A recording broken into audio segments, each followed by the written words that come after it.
María es la imagen de la mujer nueva, de la mujer renovada, la mujer que lucha contra el mal, la mujer que vence al mal, la mujer que no cae en la tentación, la mujer que defiende la vida, y la vida gozosa, la vida de la alegría, como en las bodas de Caná. Nosotras, como mujeres, y los hombres también, como hijos de Adán, estamos llamados a ser como esta humanidad renovada, que es la nueva Eva, que es María, la que resiste al mal, la que no cae en pecado, la que da vida. La que da vida y procura que la vida a su alrededor sea buena y sea bella.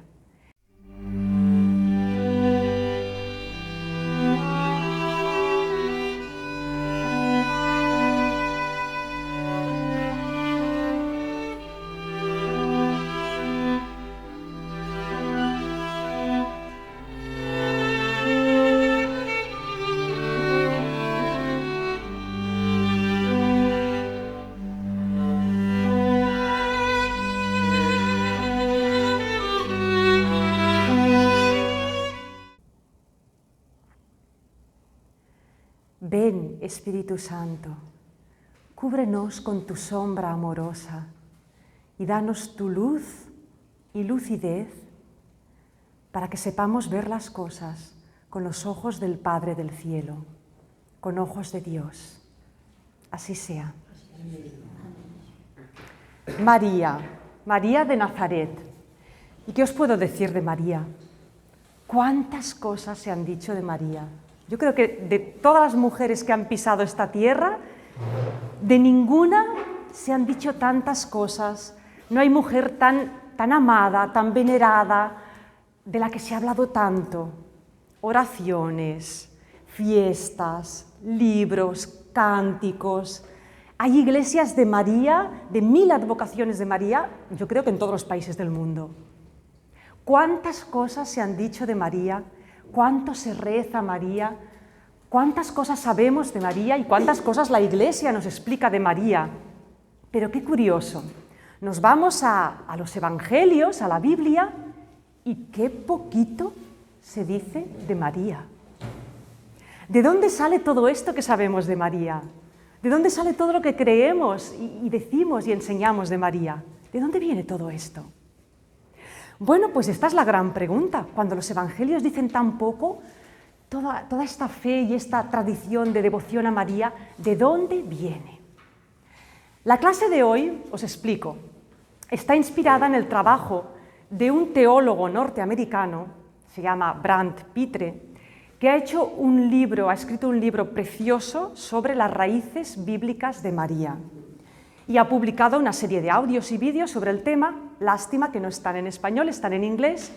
Yo los he escuchado, he estado aprendiendo, es muy interesante y es lo que os quiero transmitir hoy en esta clase, porque este señor es teólogo, es católico y se casó con una chica metodista, de una rama del protestantismo. ¿Y qué ocurre? Pues que él como católico, claro, creía en María, rezaba a María. Se casa con esta chica, que era una estupenda mujer, pero claro, ella lo puso contra la espada y la pared. Porque los católicos, ¿qué os pasa con María? ¿Por qué adoráis a María, que parece que la adoráis como si fuera una diosa? ¿Por qué decís todas esas cosas de María cuando en los evangelios no se dice nada de eso? En la Biblia no hay nada de lo que creéis en María. ¿Qué pasa con María? Toda esta devoción, estas tradiciones, todo esto no es más bien un poco leyenda, superstición, cosas que se han inventado después por la Iglesia. ¿De dónde sale todo lo que los católicos creemos en María? Claro, este teólogo se vio confrontado con todas estas preguntas y pensó, pues, ¿qué hago? ¿No? Hasta que decidió estudiar a fondo sobre la figura de María, la Virgen María. Y se dio cuenta de que aunque los evangelios dicen muy poquito de María, las cosas que creemos de María son muy antiguas, no son inventos de la Edad Media o de la Iglesia o de los dogmas de los papas. Son creencias que están muy arraigadas en la fe de los primeros cristianos y no solo en eso, sino en la Biblia, en el Antiguo Testamento. Hay que saber hacer una conexión, un puente entre María de Nazaret, la María de los Evangelios, y toda la tradición bíblica del pueblo de Israel. Cuando este teólogo empezó a estudiar el nexo entre María y el Antiguo Testamento y la tradición de Israel y la teología más antigua, lo vio todo clarísimo y lo entendió perfectamente. Y entendió además qué es lo que dicen los Evangelios de María y la importancia de esto. Y en esto se fundamenta pues, todo lo que la Iglesia cree, lo que creemos de María. Bueno, pues hoy os voy a hablar de María enfocándonos en lo que dicen de ella los 3 Evangelios que hablan de María y en 3 imágenes, que son María como la nueva Eva, María como la nueva Arca de la Alianza y María como la reina del cielo y de la tierra. Eva es Antiguo Testamento, el Arca de la Alianza también, y la reina de Israel es una imagen del Antiguo Testamento. Vamos a ver cómo María encaja en estas 3 imágenes. Pero antes vamos a repasar un poquito qué sabemos de María por la Biblia. Vamos a los Evangelios directamente. Mirad, si solo tuviéramos el Evangelio de Marcos, no sabríamos nada de María, porque Marcos no habla de la infancia de Jesús, no habla de sus padres, no dice nada de María. Las 2 únicas veces que Marcos dice algo de la madre de Jesús, capítulos 3 y 6, es para decir: Maestro, tu madre y tus hermanos te están buscando. La familia de Jesús no creía en Jesús, lo buscaban porque querían que volviera a casa. Es lo único que se dice de María en el Evangelio de Marcos. Ni siquiera Marcos nos la presenta en la cruz, en el momento de la muerte de Jesús. O sea, si solo tuviéramos un Evangelio, el de Marcos, de María no sabíamos casi nada, la madre de Jesús, y punto. Ni el nombre. Ahora vamos a Mateo. Mateo es otra historia. Mateo nos explica, ¿os acordáis? La genealogía de Jesús, pero la genealogía acaba con José, y José se desposa con María. Y Mateo es el que nos dice que María ha concebido por obra del Espíritu Santo y el drama que se encuentra José, que no sabe qué hacer con su mujer embarazada, que no sabe qué ha pasado. Entonces el Evangelio de Mateo se centra más en José, pero dice que María concibe por obra del Espíritu Santo. Y esto ya es un punto importante. Eso ocurre en el capítulo 1 de Mateo. Simplemente dice, María concibe por obra del Espíritu Santo. Y José la acoge como esposo y como padre del niño. Capítulo 2 de Mateo, la adoración de los magos. María tampoco hace nada, simplemente está ahí, pero vemos esa imagen tan preciosa de la madre con el niño y los magos que adoran al niño y se postran delante de la madre como si fuera una reina. Esta imagen preciosa de María.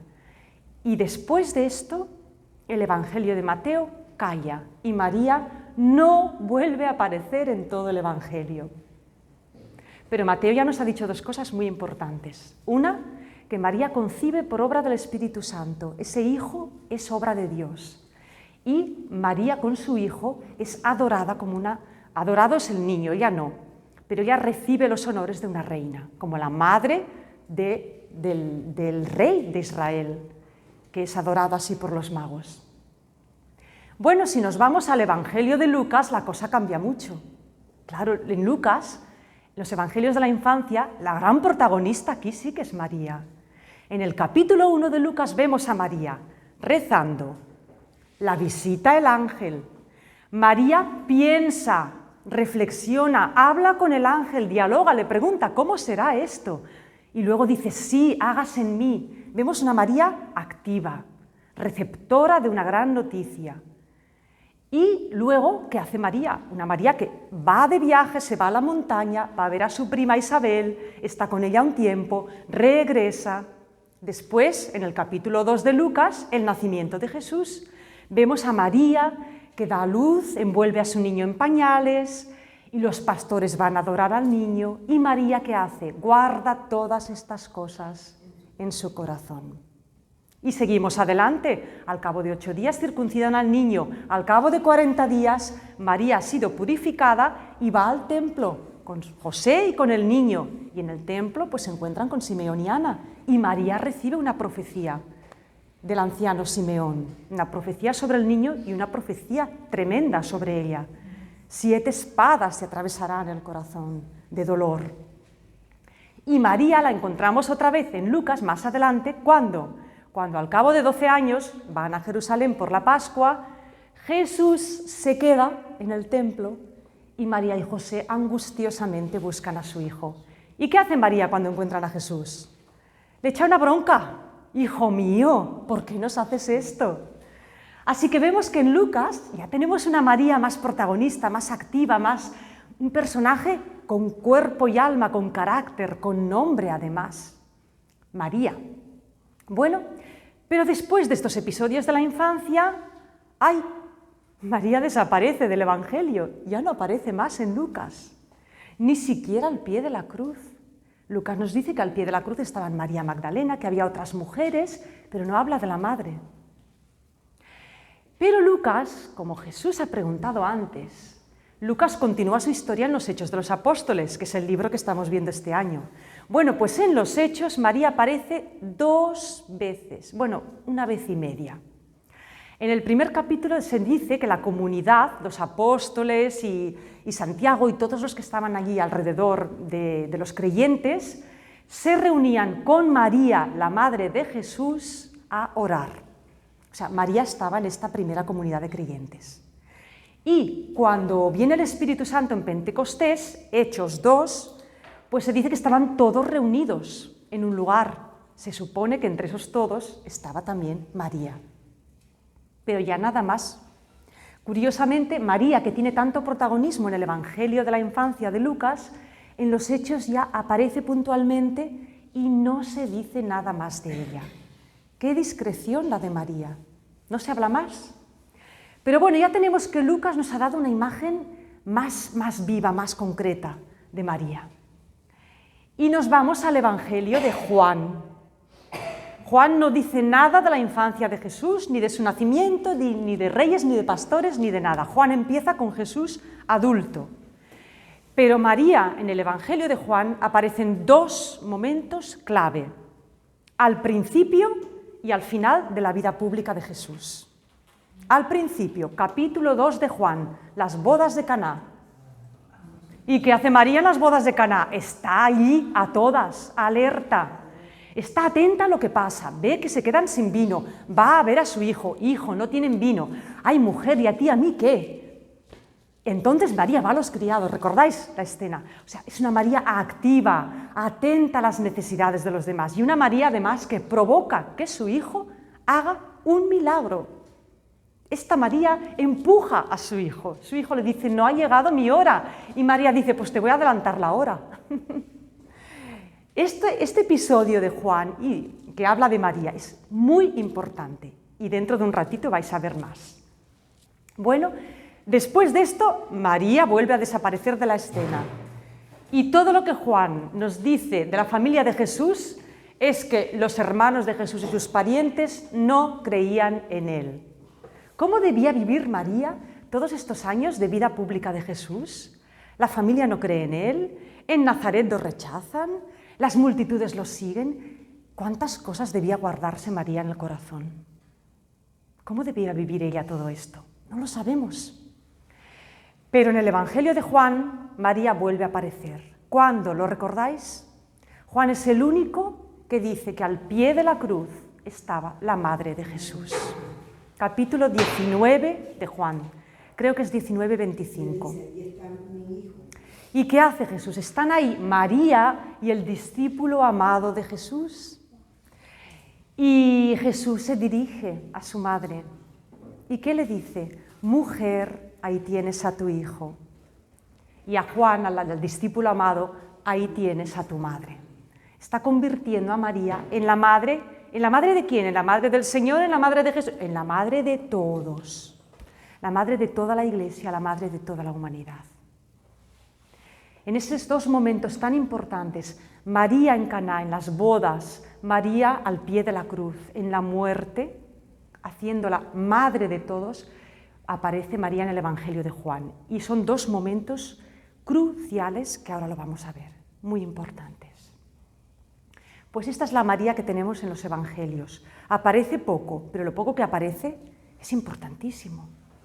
Ya solo con lo que nos dice Mateo, es madre de Dios.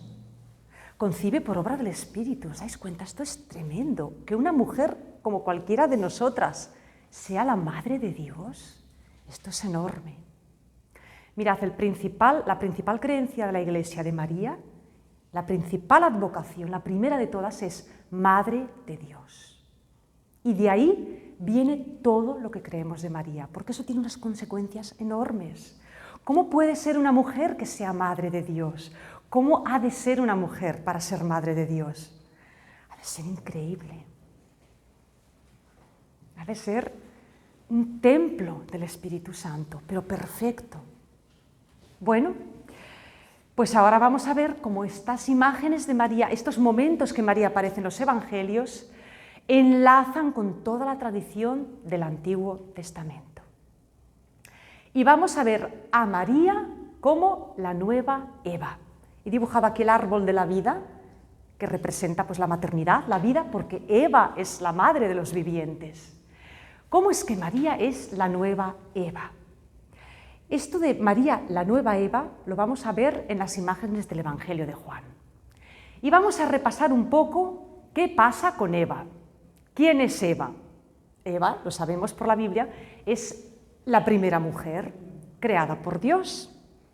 ¿Y cómo crea Dios todas las cosas? ¿Cómo es la creación de Dios?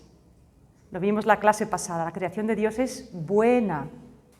¿Cómo crea Dios al hombre, a Adán y a Eva? Los crea perfectos, hermosos, inteligentes, libres, sanos. Mirad, Eva es la primera mujer que Dios crea y por eso mismo es inmaculada. No tiene mancha. Antes que María, la primera inmaculada fue Eva. ¿Lo sabíais esto? ¿Cómo hace Dios las cosas? Perfectas. ¿Cómo iba a crear a Dios a una mujer manchada? No, con pecados, con defectos, con mal. No, en Eva no había ni rastro de mal. Era perfecta, igual que Adán. ¿Qué ocurre? Que Adán y Eva, fruto de su libertad y de un engaño, caen y pecan. Entonces tenemos que Eva es creada inmaculada. ¿Cómo María, si va a ser la madre de Dios, no va a ser como Eva, al menos inmaculada? Bien, ¿qué pasa con Eva? Pues que es creada perfecta, Dios pone a Adán y Eva en el paraíso, ¿y qué sucede? Que al pie de un árbol aparece un animal sibilino, la serpiente, y la serpiente tienta a Eva. Oye, que si coméis de este fruto vais a ser sabios, conoceréis el bien y el mal, viviréis eternamente, lo tendréis todo, seréis como Dios. ¿Por qué no coméis del fruto? Claro, cuando te ofrecen algo así, pues Eva dice, vale. Y está Adán a su lado, a su ladito, no dice nada Adán, pero está con ella. Y los dos comen, los dos caen en la tentación. Caen los dos, juntos. Aunque se habla más del diálogo entre Eva y la serpiente, caen los dos. ¿Y a quién le pide cuentas Dios cuando se pasea por el paraíso y los está buscando y no los encuentra porque se han escondido? Ahí están desnudos y se han escondido, tienen vergüenza, por primera vez en su vida tienen vergüenza. Ay, ¿por qué tendrán vergüenza estos dos? ¿A quién le pide cuentas Dios? ¿A Adán, al hombre? Entonces las excusas de Adán. Ay, esta mujer que me diste me ha tentado y me ha dicho y yo comí. Esta mujer era su compañera amada, ahora es esa, ¿no? Bueno, Adán y Eva caen y entonces, bueno, pues ¿qué hace Dios? Dios les va a dar un destino, los va a enviar al ancho mundo y allá pues tendrán que trabajar duramente para sobrevivir. Eva va a tener hijos con dolor y cuando les llegue el momento van a morir y van a tener que estar viviendo una vida de lucha, la vida de todos los mortales. ¿Qué ocurre con la serpiente? ¿Qué le dice Dios a la serpiente? Maldita serás entre todos los animales, te arrastrarás por el suelo, comerás polvo. Y la mujer, entre tú y la mujer establezco enemistad firme, seréis enemigas siempre. Ella te golpeará en la cabeza y tú la morderás en el talón. Enemistad eterna entre la mujer y la serpiente. ¿Qué quiere decir esto? ¿Que a las mujeres no les gustan las serpientes y que cuando ven una le dan un bastonazo? Sí, y algo más. Quiere decir que la mujer va a estar toda la vida luchando contra el mal. Eva va a luchar contra el mal. María es la mujer que va a luchar contra el mal por ser madre de Dios y lo va a vencer. Entonces, ¿qué ocurre? Adán y Eva son expulsados del paraíso y al cabo de un tiempo, pues Eva queda embarazada y da luz a un hijo. Hasta entonces, Eva no tiene nombre, es la mujer. Pero entonces dice la Biblia, Adán le da un nombre, Eva. Eva quiere decir vida o también madre de todos los vivientes. Eva se convierte en la madre de la humanidad, es la imagen de la maternidad, es la imagen de todas las mujeres. Bien, esta es la historia de Eva. Ahora, ¿en qué se parece María a Eva? ¿En qué podemos hacer un paralelo? Bueno, pues lo primero que tenemos es que si Eva es creada inmaculada, porque Dios crea a todas sus criaturas perfectas, pues María, de alguna manera, también tiene que ser inmaculada porque va a ser la madre del Hijo de Dios. ¿Cuándo encontramos a Eva por primera vez en el Evangelio de Juan? Bodas de Caná. Encontramos a Eva en el paraíso, siendo tentada por la serpiente y tentando a Adán. Adán, come, comamos. Encontramos a María en las bodas de Caná, al lado de su hijo. Pero María en las bodas de Caná no tienta a su hijo, lo incita a actuar. No lo tienta a hacer un daño, sino que le empuja a hacer un bien, que es pues ayudar a estos pobres novios y a estos invitados que se han quedado sin vino, se han quedado sin la alegría de la fiesta. Eva en el paraíso, al pie del árbol, tentó a Adán. María en el nuevo reino invita a su Hijo Jesús a hacer un milagro, a obrar el bien. ¿Por qué Jesús? Y eso lo dicen San Pablo y los padres de la Iglesia.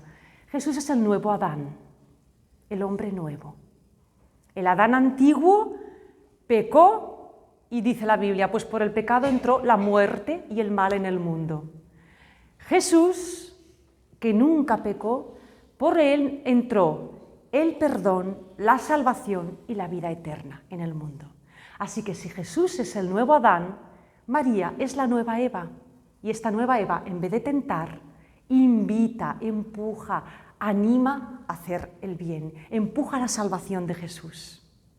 Eva arrastró a Adán al pecado. María empuja a Jesús, salva ya a la gente, ayúdala, socórrela, haz ese milagro que necesitan. ¿Veis esta primera comparación? Y el segundo momento de Juan en el que encontramos a María al pie de la cruz. Encontramos a Eva al pie del árbol del bien y del mal. Ahora vemos a María al pie de un madero. Se dice que la cruz es un árbol de muerte, el árbol de la cruz. ¿Y qué hace María al pie de la cruz? Pues recibe ese encargo de Jesús. Mujer, ahí tienes a tu hijo. Adán llamó a Eva madre de todos los vivientes. Jesús llama a su madre, madre de toda la humanidad. ¿Veis la semejanza? Si Eva es la madre de los vivientes, María es la madre de la humanidad también, pero de una humanidad salvada, rescatada, renovada por Jesús. Esa María que está al pie de ese árbol muerto, seco, ese leño que es la cruz, pero que se va a convertir en el madero que sostiene la vida. Pues esta es la nueva Eva, María. Entonces, si Eva es la imagen de todas las mujeres, de todas las madres, Y María es la nueva Eva. María es la imagen de la mujer nueva, de la mujer renovada, la mujer que lucha contra el mal, la mujer que vence al mal, la mujer que no cae en la tentación, la mujer que defiende la vida, y la vida gozosa, la vida de la alegría, como en las bodas de Caná. Nosotras, como mujeres, y los hombres también, como hijos de Adán, estamos llamados a ser como esta humanidad renovada, que es la nueva Eva, que es María, la que resiste al mal, la que no cae en pecado, la que da vida, y procura que la vida a su alrededor sea buena y sea bella. Esta es la nueva Eva, María la nueva Eva. Bueno, pues ahora nos vamos a María como el arca de la alianza. ¿Recordáis que hay una letanía de María que la llama así? Arca de la alianza. ¿Y qué tiene que ver el arca de la alianza, esa cosa tan antigua, con María? Pues lo vamos a ver a través del Evangelio de Lucas. Pero antes vamos a repasar un poquito qué es el arca de la alianza. ¿Qué es el arca de la alianza? El arca de la alianza aparece en el Éxodo. El pueblo de Israel se ha liberado de Egipto, camina por el desierto, Moisés recibe la ley de Dios en el Sinaí, la graba en unas tablas de piedra, y entonces, además de la ley y de los mandamientos, Dios a Moisés le da muchas instrucciones. Mirad, el libro del Éxodo, la mitad casi del libro, del capítulo 25 al 40, son todo instrucciones sobre cómo construir una tienda donde se va a adorar a Dios y todo lo que tiene que haber en esa tienda para iniciar el culto a Dios. El pueblo de Israel, hasta la época del rey Salomón, no tenía templo. Dios vivía en una tienda, el tabernáculo. ¿Habéis oído hablar del tabernáculo? El tabernáculo sagrado era esa tienda, un templo portátil que se desplazaba y donde habitaba la presencia de Dios. Importantísimo, porque donde hay un templo, ahí está Dios. El tabernáculo que acompaña al pueblo, Dios acompaña a su pueblo. Entonces, mientras Israel fue nómada por el desierto, pues claro, la tienda se desplazaba. Cuando Israel entró en la tierra prometida, ¿qué pasó con el tabernáculo? ¿Dónde lo pusieron? Pues también se desplazaba. Estaba en diferentes lugares y a lo largo del año hacía un tour, una ronda, iba de una ciudad a otra, donde los sacerdotes le rendían culto y la gente adoraba a Dios. Entonces, en el Éxodo se nos explica cómo tiene que ser el tabernáculo con todo detalle, la tienda, las lonas, el patio, el altar de los sacrificios. Pero dentro de la tienda, la tienda está rodeada de un recinto, como un patio. Allá puede entrar todo el mundo. Pero cerca de la tienda está el altar de los sacrificios, donde se sacrifican los animales y se quema el incienso. Dentro de la tienda no puede entrar todo el mundo. No es como las iglesias donde entramos todos.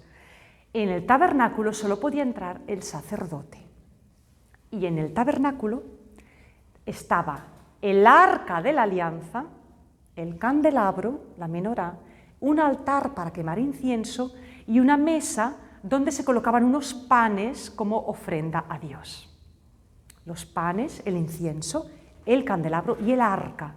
¿Y qué había dentro del arca de la alianza? ¿Sabéis lo que había? ¿Alguien lo sabe? San Pablo lo explica muy bien en la carta a los Hebreos, en el capítulo 7 creo que es. Bueno, pues en el arca de la alianza, según instrucciones divinas, nos dice la Biblia, había las tablas de la ley de Dios. Había un vaso de oro con un puñadito de maná, el pan bajado del cielo, el maná del desierto.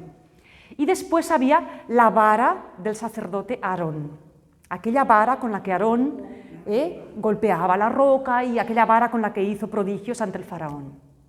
La vara, que es el signo del sacerdocio, el maná, el pan del cielo, y la ley. La ley es la palabra de Dios, la voluntad divina. Esas tres cosas estaban en el arca de la alianza. El arca era como un cofre, una arca, que estaba fabricada con madera de acacia.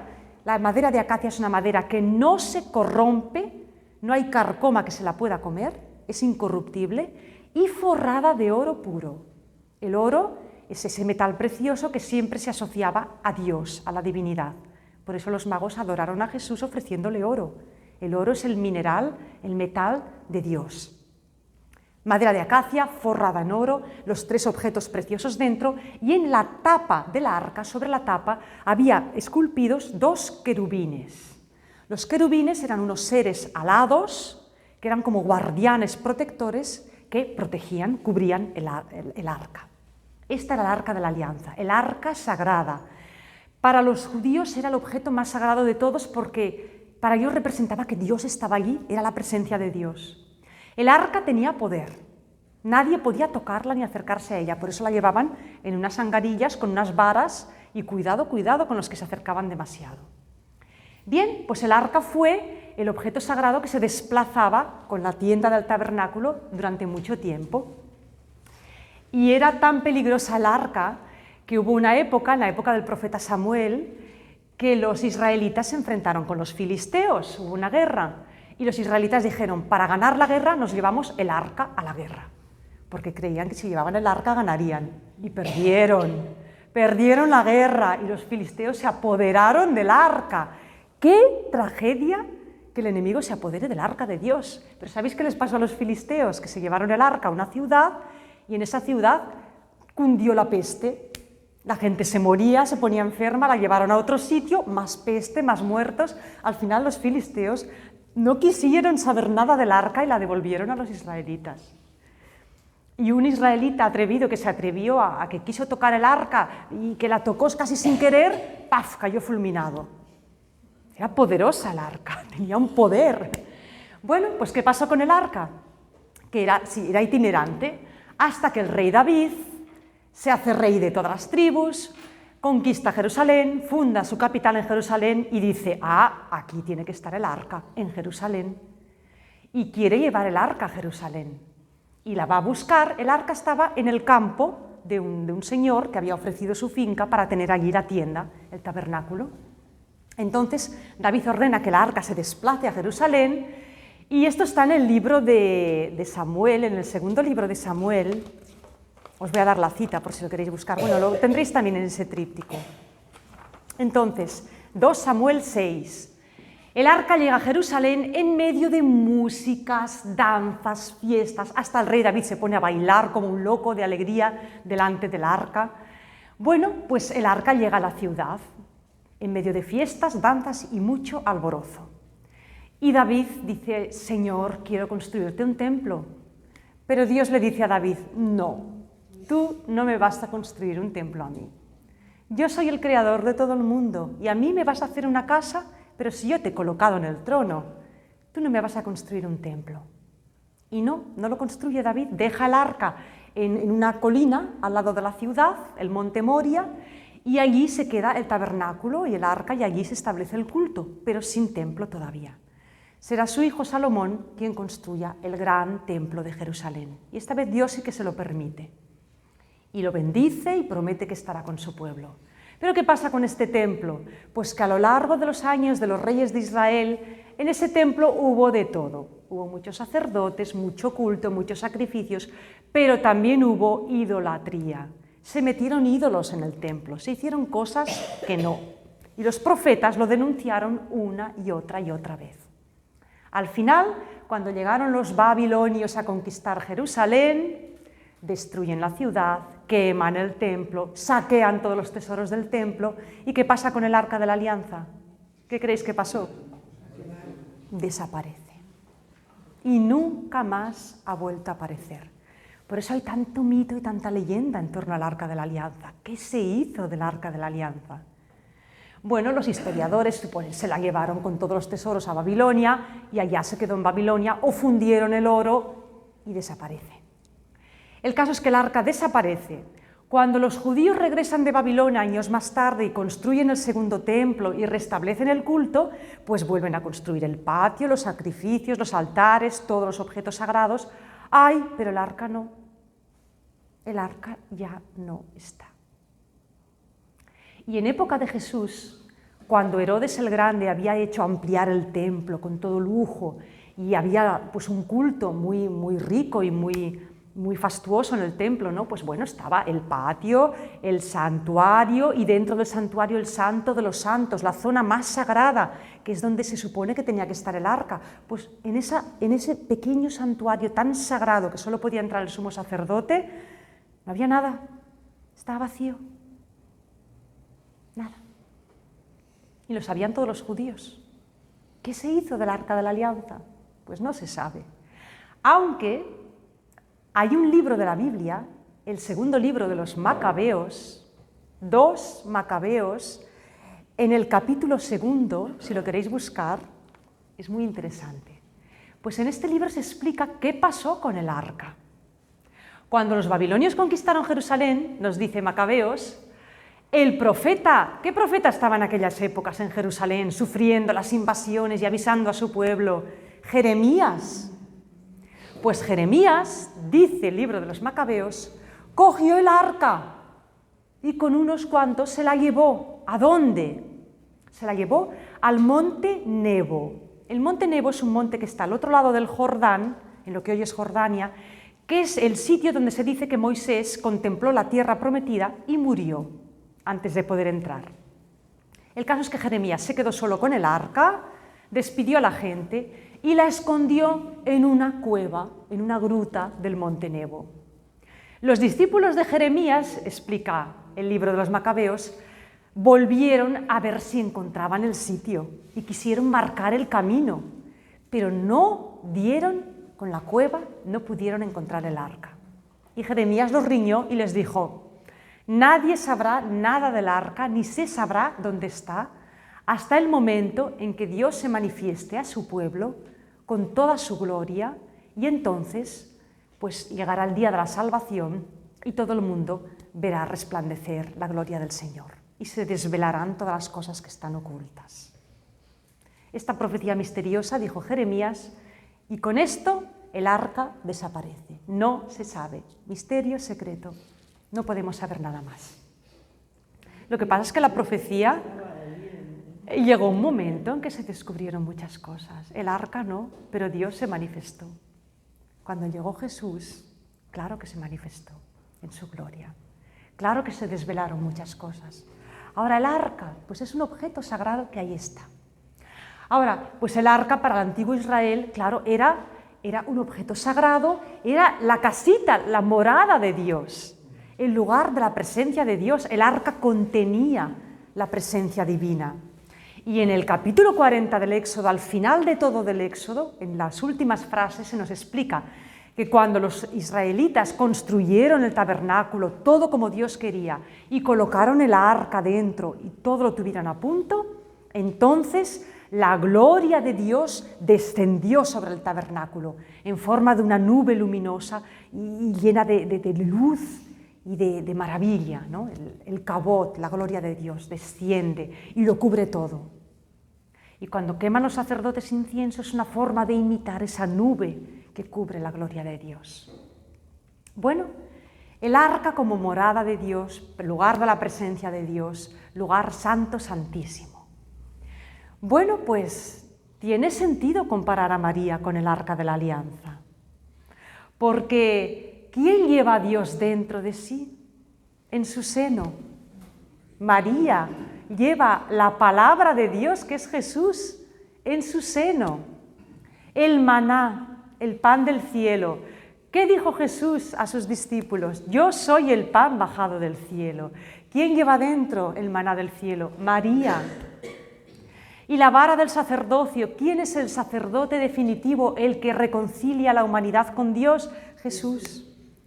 Así que María, que ha llevado dentro de su cuerpo, en su vientre a Jesús, María es el arca que contiene el pan del cielo, el sumo sacerdote de verdad y la ley, la palabra de Dios encarnada. ¿Entendéis por qué María es el arca de la alianza? Pero es que además Lucas, en su Evangelio, nos da unas imágenes preciosas. A nosotros hoy leemos el Evangelio y pensamos, qué bonito, pero un judío del siglo I que escuchara eso, enseguida le venía a la memoria otra imagen. Cuando el ángel visita a María y le dice, vas a tener un hijo que será hijo de Dios. Y María le dice, ¿y cómo será esto? Pues no conozco varón. ¿Qué le dice el ángel? El Espíritu Santo te cubrirá con su sombra y la gloria del Altísimo te llenará. ¿Y qué dice el libro del Éxodo? La nube cubrió la tienda del encuentro y la gloria de Yahvé llenó la morada. María, como la tienda sagrada, como el arca, está cubierta de la sombra del Altísimo y llena de su gloria. ¿Veis? En Lucas 1:34. En ese momento en que María se ve cubierta de la gloria de Dios, concibe en su seno al que será Hijo de Dios, a Jesús.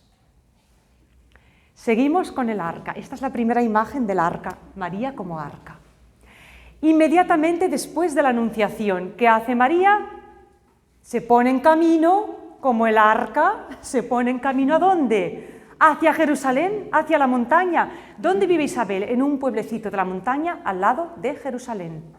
Pues María, como el arca de la alianza, cuando David la quería llevar a Jerusalén, María se va a la montaña al lado de Jerusalén.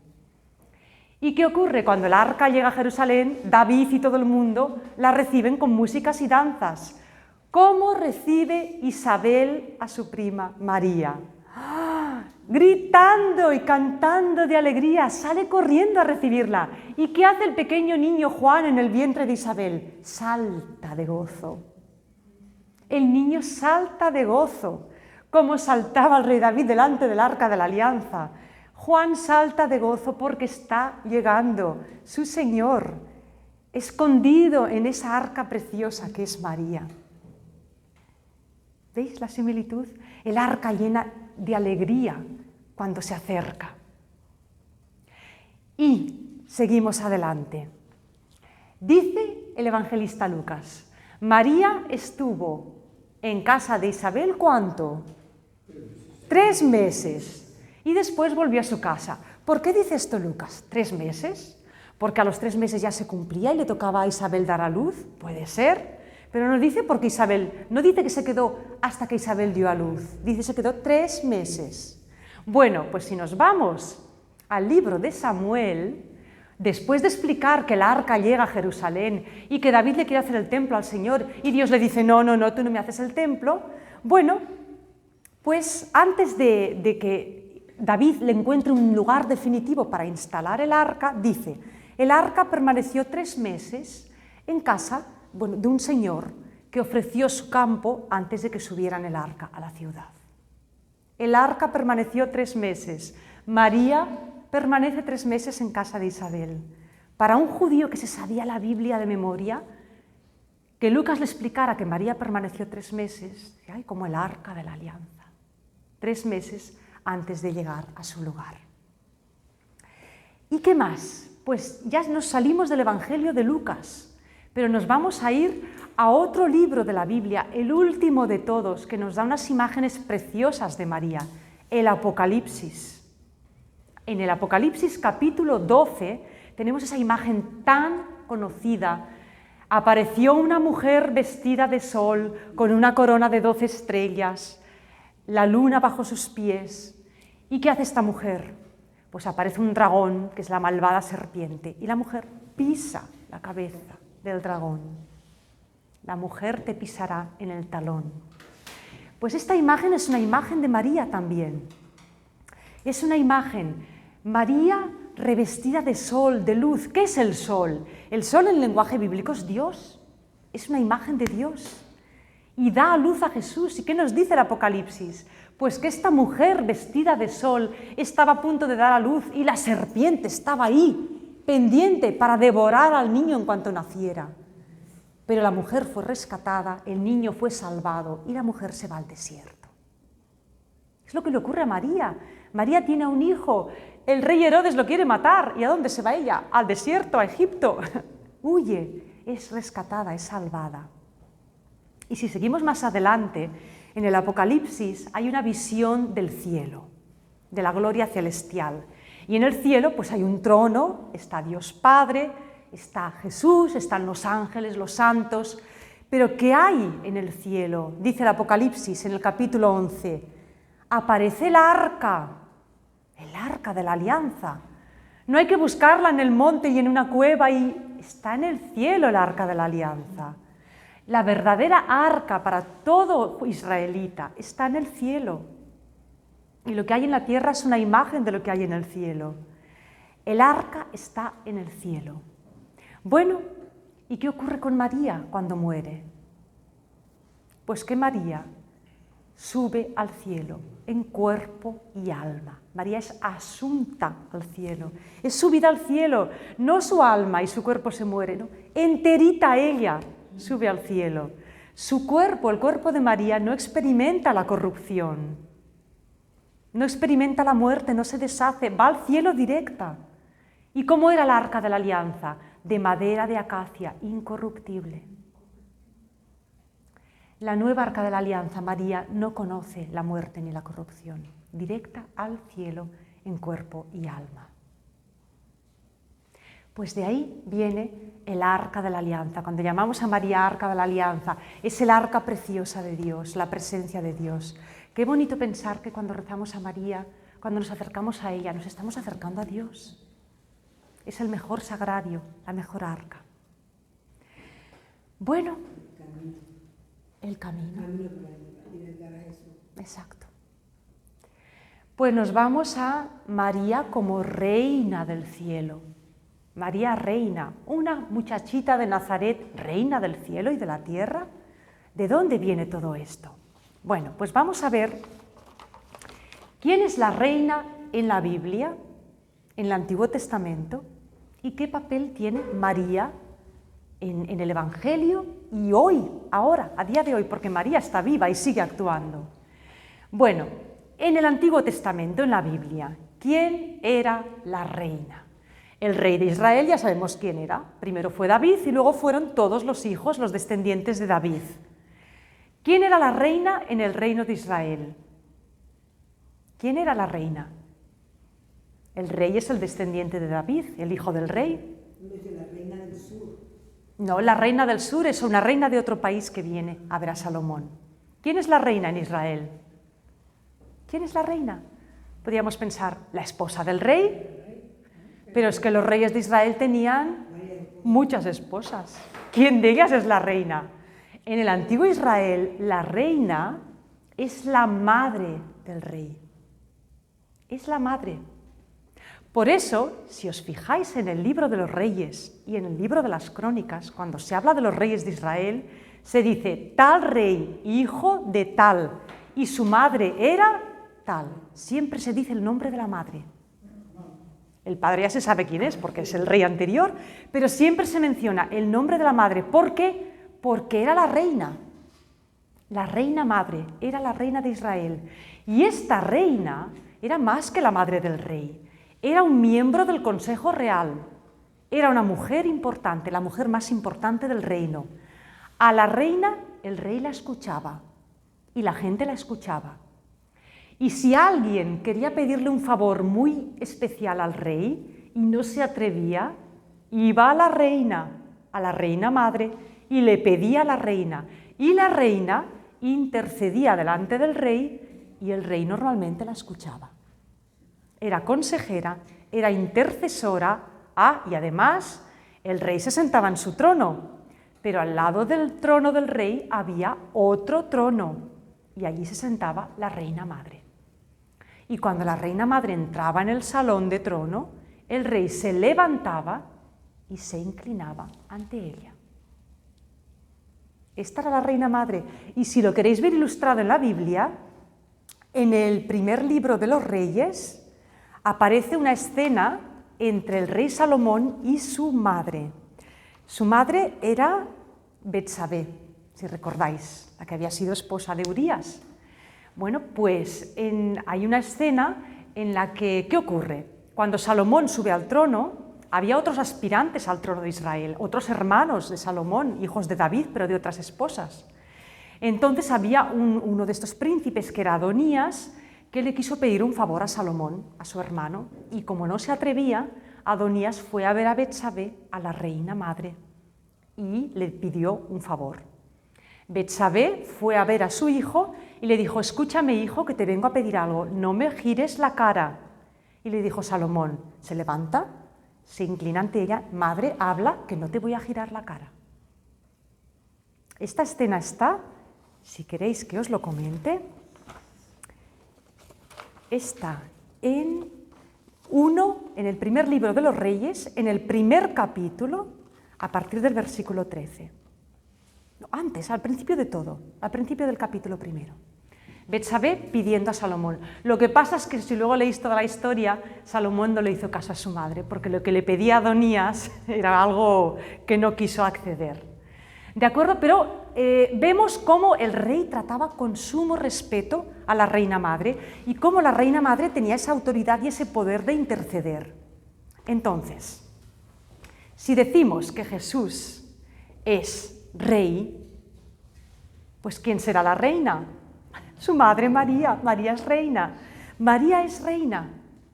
Entonces, hay una serie de profecías en el Antiguo Testamento que hablan de esta realeza, del Mesías que había de venir y de María.